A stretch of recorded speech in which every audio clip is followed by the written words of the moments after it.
नमस्कार दोस्तों, आप सभी का आपके अपने चैनल प्योर ट्यूटर्स पे मैं मनीष माल तहे दिल से स्वागत और अभिनंदन करता हूं। साथियों, आज जो हमारा चैप्टर का वीडियो है, चैप्टर 2 फेडरलिज्म का पार्ट 2 है, that is the key elements of federalism. कौन सा चैप्टर है? फेडरलिज्म। और वीडियो नंबर पार्ट नंबर कौन सा है? 2 है। और टॉपिक क्या है? की एलिमेंट्स ऑफ फेडरलिज्म। इससे पहले मैं आपको वीडियो शुरू करने से पहले एक दो बात करना चाहता हूँ, वो कर लेता हूँ। एक तो मेरे पास रिक्वेस्ट आ रही है कि सर अभी सीबीएसई बोर्ड ने 9th to 12th में 30% सिलेबस को कट आउट करा है, वो क्या है, और हमारा 10th बोर्ड के सिलेबस पेपर पैटर्न में कुछ बदलाव हुआ है या नहीं हुआ है, उस पर आप वीडियो बनाए तो मैं जरूर जल्द ही आने वाले 2-3 दिनों में आपके लिए वो वीडियो लेकर आऊंगा। ओके, दूसरा, ये वीडियो कुछ लेट टाइम के बाद आ रहा है। स्टूडेंट्स कह रहे थे सर आपके वीडियो अपलोड नहीं हो रहा है, तो वो मैं बताना चाहता हूँ, थोड़ा गले में प्रॉब्लम होने के कारण मैं वीडियो नहीं बना पाया, बट दूसरे टीचर्स के वीडियोस अपलोड हुए हैं आपके अपने चैनल बियॉन्ड ट्यूटर्स पे, बट मेरा थोड़ा गला खराब होने के कारण मैं वीडियो नहीं बना पाया। अभी भी थोड़े प्रॉब्लम है, बट फिर मैंने सोचा बच्चे ज्यादा वेट करें उससे अच्छा है कि हमें वीडियो बना लेने चाहिए। तीसरी बात स्टूडेंट्स ये है कि मैंने पहले इस वीडियो के पहले पार्ट में बोला था कि अगर आपको फ्री ऑफ कॉस्ट नोट्स चाहिए तो आप हमें टेलीग्राम पे जुड़े, इंस्टाग्राम पे जुड़े और कमेंट बॉक्स में कमेंट करके बताएं कि यस सर मुझे नोट्स चाहिए। पर अभी तक मेरे पास कमेंट्स नहीं आए हैं, तो फिर मैं नोट्स अभी प्रोवाइड नहीं कराऊंगा। पर जब मेरे पास कमेंट आएंगे और मुझे लगेगा कि नहीं बच्चों को जरूरत है, तो मैं जरूर आपको free of cost notes provide कराऊंगा। तो इसलिए आप ज्यादा ज्यादा लाइक करें, शेयर करें, सब्सक्राइब करें। और आज हम लोग शुरू करते हैं कि एलिमेंट्स ऑफ फेडरलिज्म। हमने पहले वीडियो में, फर्स्ट वीडियो में देखा कि फेडरलिज्म क्या होता है। ओके, जो उसकी मेन इंपोर्टेंट इंट्रोडक्टरी बातें थी वो हम लोगों ने पहले वीडियो में ही जान ली थी। अब आज हम लोग जानते हैं कि इसके क्या क्या मेन इंपोर्टेंट एलिमेंट्स है, फीचर्स क्या है फेडरलिज्म के। ओके, स्टार्ट करते हैं फर्स्ट पॉइंट से। फर्स्ट पॉइंट क्या है? 2 और मोर टायर्स और level of the government in the country. Okay students, 2 और मोर लेवल, 2 और मोर टायर या लेवल्स, आप जो चाहे वो वर्ड यूज कर सकते हैं। 2 और मोर टायर और लेवल ऑफ द गवर्नमेंट के 2 या 2 से ज्यादा जब लेवल हो देश में, उसको फेडरलिज्म का सबसे पहला फीचर है। इसलिए अगर आपकी कंट्री फेडरलिज्म हो तो उसमें सबसे पहला फीचर तो ये है कि आपके 2 या 2 से ज्यादा लेवल होने चाहिए गवर्नमेंट के। तो हमारी कंट्री में है, ऑफ कोर्स है, हमारे तो यहाँ पे 3 है। सबसे पहले सेंट्रल लेवल, या हम लोग पहले पढ़ चुके हैं, फिर स्टेट लेवल, और फिर बाद में लोकल लेवल भी शुरू करा गया। तो 3 लेवल है हमारे, तो हमारा फेडरल कंट्री है। ओके, तो पहला पॉइंट क्या हो गया? 2 और मोर टायर और level of the government in the country, 2 plus होने चाहिए। ओके स्टूडेंट्स, तो पहली बात तो हम इस फीचर से फेडरलिज्म है। नेक्स्ट पॉइंट पे आते हैं।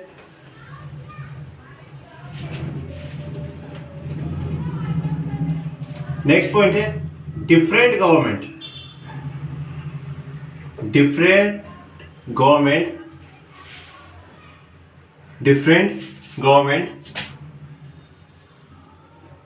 govern the same citizen।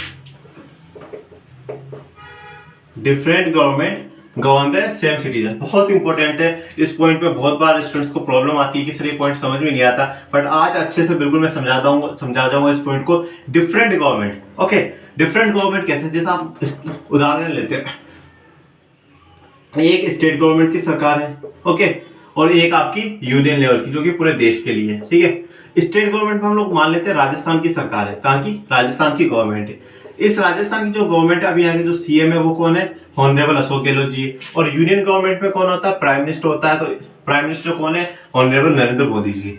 अब राजस्थान की जो गवर्नमेंट है, मैंने फर्स्ट चैप्टर में आप लोगों को पढ़ा रखा है कि जो स्टेट गवर्नमेंट है, जो भी लॉ बनाएगी, पॉलिसी बनाएगी, वो पूरे स्टेट के लिए होगा, एक पर्टिकुलर स्टेट के लिए होगा। अब जो सीएम अशोक गहलोत जी, इनकी कैबिनेट है, इनकी गवर्नमेंट है, और ये लोग जो भी कानून या कोई भी पॉलिसी बनाएंगे तो राजस्थान के हर एक लोगों पे इंप्लीमेंट होगा। अब आप देखिएगा कैसे। मान लीजिए ये एक पर्सन है अजय। कौन है? अजय। कौन है ये पर्सन? अजय। ये अजय जयपुर में रहता है। जयपुर कहाँ है? राजस्थान की कैपिटल है। तो ये कहाँ रहता है? जयपुर में रहता है। जयपुर किस में आता है? राजस्थान में आता है। आता है ना? कहाँ आता है? राजस्थान में आता है। तो ये अजय कहाँ रह रहा है? जयपुर में रह रहा है। जयपुर कहाँ आता है? राजस्थान में आता है। ठीक है, तो अब अगर सीएम साहब ने, गहलोत जी ने कोई भी पॉलिसी बनाई तो वो अजय को फायदा होगा या नहीं होगा? होगा। अगर इन्होंने कोई भी गाइडलाइन दी, कोई भी डायरेक्शन दिया, तो वो अजय को मानना होगा या नहीं मानना होगा? मानना पड़ेगा।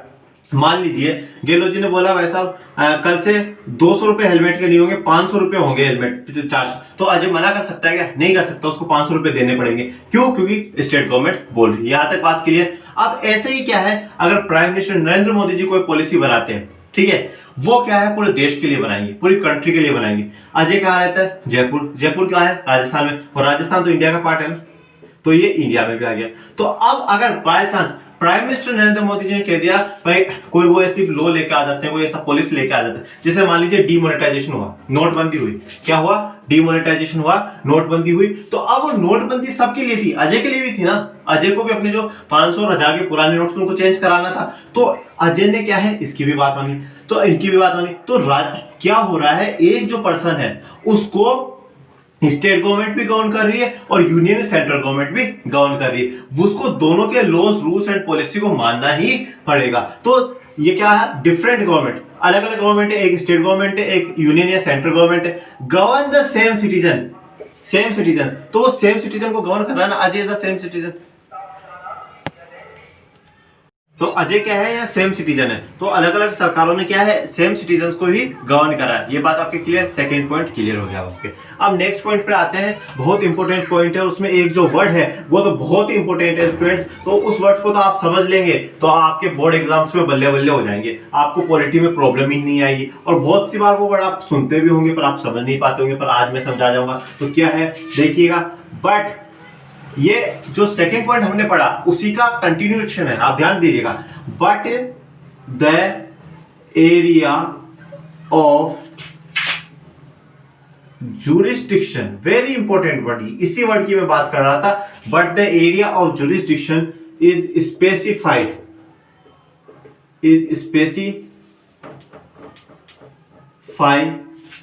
इन matter of legislation, taxation and administration। ठीक है, अब देखिए क्या है एरिया ऑफ जुरिस्डिक्शन। सबसे पहले तो हमें इस वर्ड का मतलब समझ लेना चाहिए। देखो वैसे बहुत से टीचर्स जो है इस वर्ड का मतलब बहुत डिफिकल्ट तरीके से समझाते हैं, ठीक है, और बहुत अलग अलग सी डेफिनेशन लिखवाते हैं, पर मैं इतना नहीं बताऊंगा। मैं आपको सिंपल सी बात बताता हूँ, जुरिस्डिक्शन का मतलब क्या है। जुरिस्डिक्शन का सिंपल सा मतलब है पावर लिमिट। पावर लिमिट कि भाई आपकी पावर लिमिट कहां तक है, कहां तक आपके पावर्स है, कहां तक आपकी पावर है, किस एरिया तक आपके पावर है। ये वर्ड यूज हो रहा है, द एरिया ऑफ जुरिस्डिक्शन। तो जो जुरिस्डिक्शन का जो पावर लिमिट का एरिया है वो स्पेसिफाई है, बिल्कुल बता रखा है, फिक्स कर रखा है कि आपका जो पावर लिमिट का एरिया है वो यहां तक है। किस चीज में? लेजिस्लेशन, कानून बनाने के। कानून बनाने में आप कानून कहां तक बना सकते हो वो फिक्स है, आप हर किसी मुद्दे पे कानून नहीं बना सकते।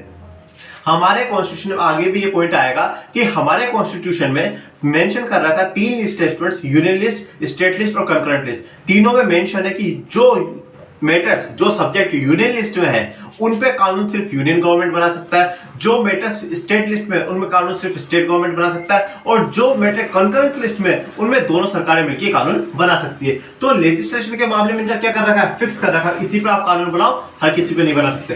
टैक्सेशन, भाई सेंट्रल गवर्नमेंट कहां से पैसा लेगी और स्टेट गवर्नमेंट कहां से पैसा लेगी, दोनों का फिक्स कर रखा है, और लोकल का भी बता रखा है। ओके, एडमिनिस्ट्रेशन, भाई आप किसको एडमिनिस्ट्रेशन करोगे, कहां तक आपका एरिया है, कहां तक आपको एडमिनिस्ट्रेशन चलाना है, प्रशासन को चलाना है, तो ये बात है। तो लेजिस्लेशन, टैक्सेशन और एडमिनिस्ट्रेशन में जो इनकी पावर लिमिट का एरिया है वो क्या है, स्पेसिफाई। आई बात समझ में? कमेंट बॉक्स में कमेंट करके मुझे बताइएगा कि आपको हमारे चैनल के वीडियोस कैसे लग रहे हैं। लाइक करें, शेयर करें, सब्सक्राइब करें। ओके, अब आते हैं नेक्स्ट पॉइंट में।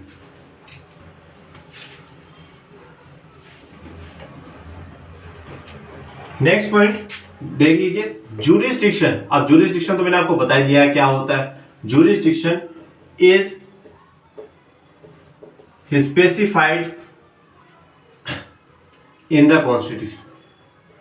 मैंने भी आपको बताया ना कि जुरिस्डिक्शन जो है, जो पावर लिमिट है वो क्या है, स्पेसिफाई कर रखा है। कहां पे? Constitution.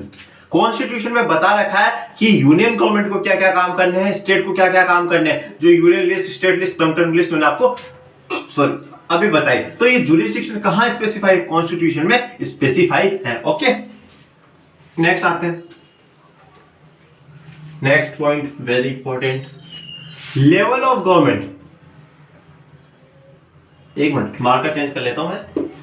Level of government is constitutionally granted, constitutionally granted.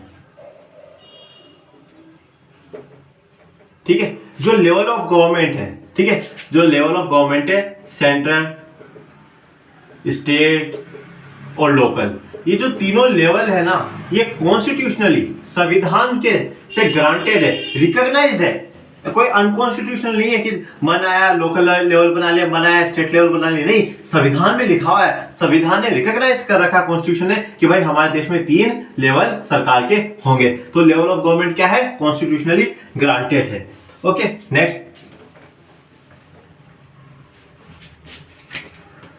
Next पे जाते हैं। नेक्स्ट है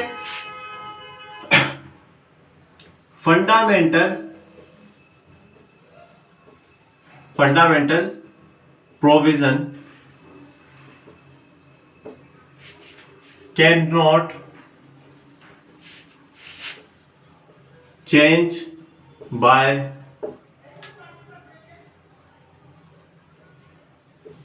वन लेवल ऑफ गवर्नमेंट। अब भाई कोई भी फंडामेंटल प्रोविजन होगा, जो कोई भी फंडामेंटल, कोई भी बेसिक प्रोविजन होगा कॉन्स्टिट्यूशन का या किसी भी लॉ का, उसको एक तरीके की सरकार नहीं बदल सकती, वन लेवल ऑफ गवर्नमेंट नहीं बदल सकता है, उसमें दोनों लेवल की सरकारों की उनकी सहमति लेनी पड़ेगी। जैसा कि मैंने आप लोगों को बताया था बेल्जियम वाला केस, फर्स्ट चैप्टर में मैंने बेल्जियम वाला केस पढ़ा, 50% मिनिस्टर्स होंगे दोनों के, और अगर कोई ऐसा स्पेशल कानून बना रहा है तो दोनों की क्या है, राय लेनी पड़ेगी, दोनों की मेजोरिटी लेनी पड़ेगी, तभी जाके क्या होगा। तो ये उसी तरीके का एक पॉइंट है, fundamental provision can not be change by one level of government. Next पे आते हैं। Okay, next point, courts have the power to interpret, courts have the power to interpret in the constitution and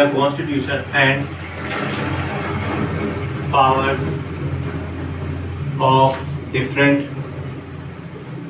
of different level of government। Okay, courts, specially supreme court, high court की बात करी जा रही।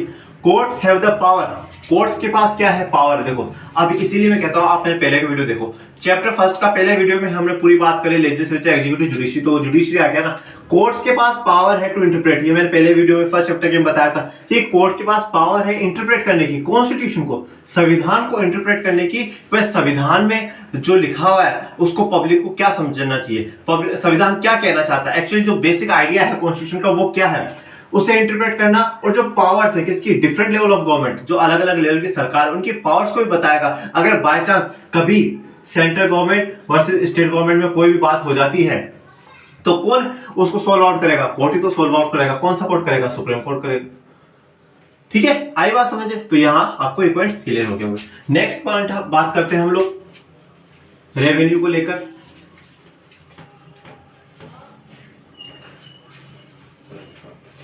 देखो, revenue specify to maintain their financial position.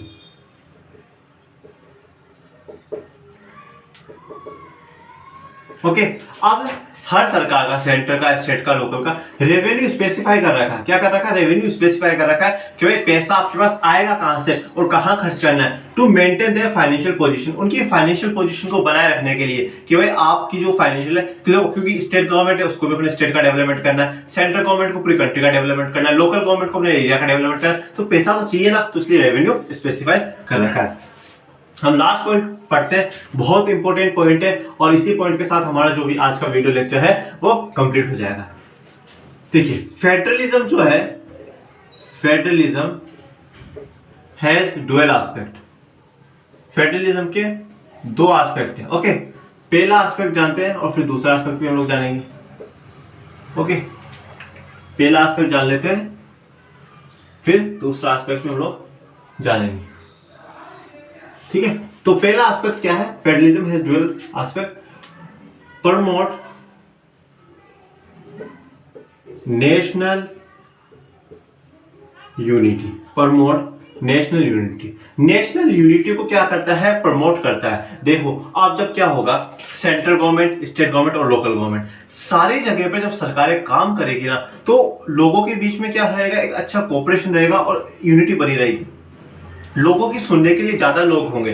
भाई आपके पास जैसे road की या स्ट्रीट लाइट्स की इन्हीं की प्रॉब्लम है तो आप लोकल गवर्नमेंट को बता दीजिए। ठीक है, उससे थोड़ी कोई ज्यादा प्रॉब्लम है तो आप स्टेट गवर्नमेंट में जैसे एमएलए होते हैं उनको आप बता सकते हैं। और भी कोई बड़ी प्रॉब्लम है तो आप सेंट्रल गवर्नमेंट तक भी ये बात जा सकती है। तो इससे क्या है? नेशनल यूनिटी बनी हुई है कि भाई एक विलेज की प्रॉब्लम इंडिया के अगर पार्लियामेंट में उठती है तो ये यूनिटी की तो बात है, यूनिटी की तो बात है। आप समझ रहे इस बात को कि विलेज की प्रॉब्लम अगर पार्लियामेंट में उठेगी तो ये यूनिटी तो है हमारे देश के लिए। ओके, अब सेकंड जो चीज है वो है accommodate regional, accommodate regional diversity. Regional जो हर एरिया की जो डाइवर्सिटी है उनको भी बना के रखता है। भाई अब राजस्थान की गवर्नमेंट है वो अपनी वहां की जो डाइवर्सिटी है, जैसे राजस्थान में जो त्योहार होते हैं तीज, गणगौर, ऐसे त्योहारों पे वो अच्छे फंक्शन कराने की कोशिश करते हैं। ठीक है, वहां की डाइवर्सिटी, वहां का कल्चर है वो, तो उसको बनाए रखने की कोशिश करते हैं। साउथ में और कुछ फंक्शन होता होगा, बिहार में जैसे छठ पूजा बहुत फेमस है, तो ऐसे अलग अलग होते हैं, तो वहां की जो डाइवर्सिटी वो भी बनी रहती है। तो फेडरलिज्म की ये दो डुअल एस्पेक्ट है, या और भी हम स्पेशल फीचर्स को कह सकते हैं। इसी के साथ मेरा वीडियो लेक्चर कंप्लीट होता है। नेक्स्ट वीडियो पार्ट 3 पे मैं लेकर आऊंगा और जल्दी कोशिश करूंगा आप लोगों के लिए उस 10th का सिलेबस बनाने के लिए। लाइक करें, शेयर करें, सब्सक्राइब करें। धन्यवाद। जय हिंद, जय भारत।